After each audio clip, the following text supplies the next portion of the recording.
how to make a crew logo in Blox Fruit Mobile.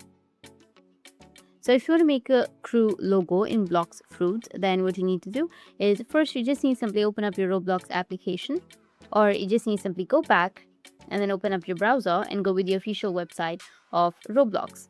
Go with www.roblox.com and make sure that you've logged into your account.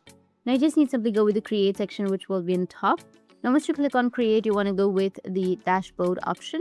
Go with the top left, which has that 3 horizontal lines, and from here you need to tap on creations, and it will take you to this kind of interface, which is in your case you will have your experiences. You need to go with the development items, which will be on the top, and from here you want to select decals, which is right here, right beside the audio and images. Now click on upload asset, and in here you can just simply go ahead and upload your image, and then your asset type, you will have your decal, and then you need to enter your name, description. After that you want to click on upload and then proceed. You want to click on your recal that you've just created, copy the link, and that's it. And if you have any questions, feel free to comment below. Thanks for watching.